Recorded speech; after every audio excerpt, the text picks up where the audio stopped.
Bom dia, graça e paz, mais um pão diário de hoje, continuando a série de Mateus 24. Hoje nós iremos ler Mateus 24, versículo 16 ao versículo 20. Mateus, capítulo 16 ao versículo 20. Então os que estiverem na Judéia fujam para os montes. Quem estiver sobre o telhado de sua casa, não desça para retirar dela coisa alguma. E aquele que estiver no campo, não volte para pegar a sua túnica. Serão dias terríveis para as mulheres grávidas e para os que estiverem amamentando. Versículo 20. Orai para que a vossa fuga não ocorra durante o inverno, nem no sábado. Amados, Jesus Cristo ensinando os seus discípulos em particular,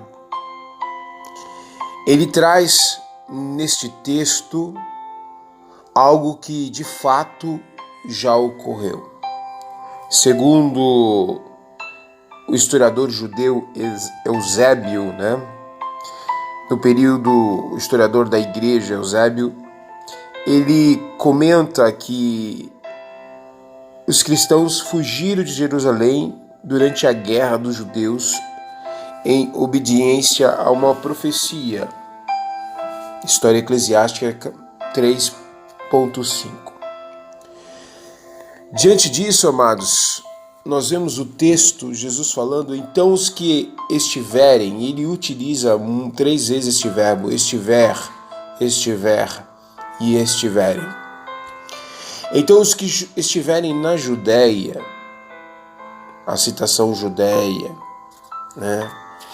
o local, lembrando ali, então, de Jerusalém, um lugar de paz, o lugar da presença de Deus, o lugar onde se fazia os cultos, a adoração, o sacrifício, nações, judeus estavam indo sempre àquele lugar para adorar.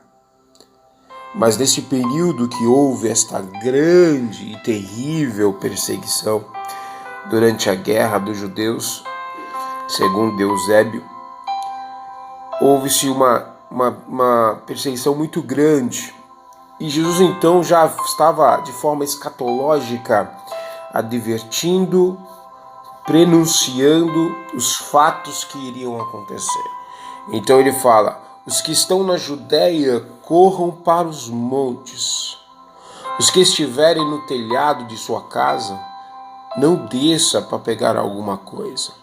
Aquele que estiver no campo, não volte para pegar a sua túnica.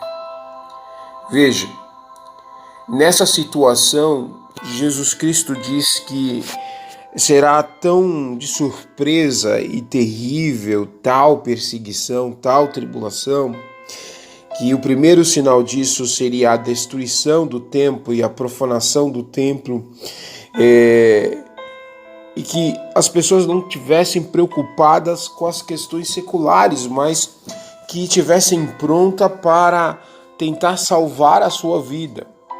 Então esse alerta, essa advertência, Jesus está dizendo, não terá tempo de salvar suas coisas. Então fuja para os montes. Quem estiver lá no telhado, arrumando o telhado, não desce nem para pegar nada dentro de casa. E aquele que estiver no campo trabalhando, aqueles que estão trabalhando, não pegue a túnica. E aí ele acrescenta um pouco mais, dizendo que não haverá tempo hábil para você tentar preparar ali algo, como posso dizer, da sua casa como uma emergência, porque será de tal surpresa que você foge ou você morre. Foram dias terríveis naquela época.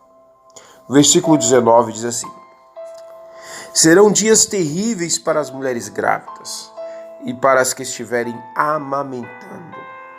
Porque veja, Assim como houve a perseguição em Jerusalém, literalmente, a mulher que está gestante, ela vai ter mais dificuldade de se locomover. E a mãe que está amamentando também, porque é um recém-nascido, ela não tem essa mobilidade para correr, para fugir.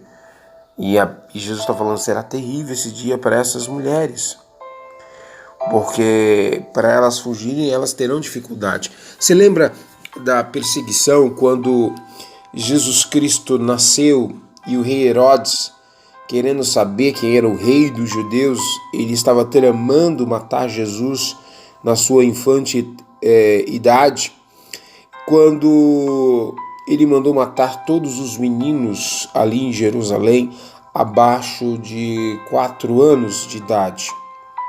E foi um choro, algo que foi predito escatologicamente pelo Velho Testamento.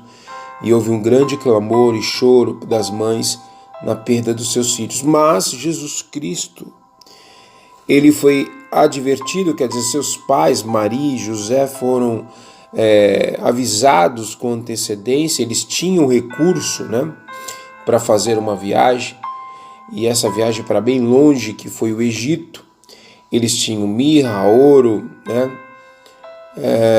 E com esse material eles conseguiram então se manter no Egito um bom tempo.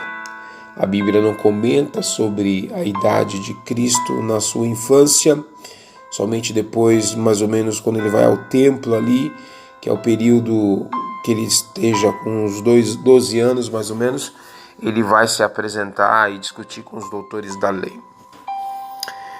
Então essa tribulação que houve em Jerusalém foi uma tribulação terrível, tá? E aí qual o conselho que Cristo dá? Ele te aponta um problema que vai acontecer. Ele fala lá sobre o fato que às vezes não terá tempo para você se preocupar com seus bens, com suas coisas seculares, mas que fuja para salvar a sua vida. Ele argumenta a respeito que mulheres grávidas terão dificuldade para se salvar em razão da sua gestação e também aquelas que estão amamentando. Mas ele dá um conselho. Ele diz: orai para que a vossa fuga não ocorra durante o inverno e nem no sábado. Interessante, né? Ele fala: orai para que a vossa fuga não seja nem no inverno e nem no sábado. Sábado é sinônimo para o judeu de descanso. É o dia do Senhor. É o dia de você estar literalmente servindo a Deus. E o inverno é um período que muitas vezes, quando chegava o inverno, dependendo do local que você esteja, é quase impossível de você viajar ou de você fugir, né? E quando ele fala fuga, então ele está falando, ora, para que a sua fuga, neste momento de grande tribulação em Jerusalém, você não seja necessário viajar no inverno, no frio e nem no sábado. Porque no sábado é o dia do descanso, as pessoas não estão atentas, as pessoas estão alienadas, só no sentido porque muita gente aproveitava então, não só para adorar, mas era um momento de descanso, então era um tempo mais para você buscar a Deus e também dar um descanso, né? Dar uma relaxada, descansar. Então Jesus ele adverte, orai para que a vossa fuga não ocorra durante o inverno e nem no sábado. Agora, amados, muita gente pega o texto de Mateus 24 e lê no sentido literal e tenta aplicar em nossos dias. Tudo isso que aconteceu em Mateus 24 já foi literalmente cumprido. Diante da história secular e também da história bíblica, podemos ver que essa tal perseguição já houve, já aconteceu e muitas pessoas utilizam desse texto para falar de uma escatologia que ainda vai acontecer, e de fato já aconteceu. Jesus já havia advertido os discípulos, a igreja, e você pode ver que diante deste fato, os cristãos eles não foram pegos de surpresa.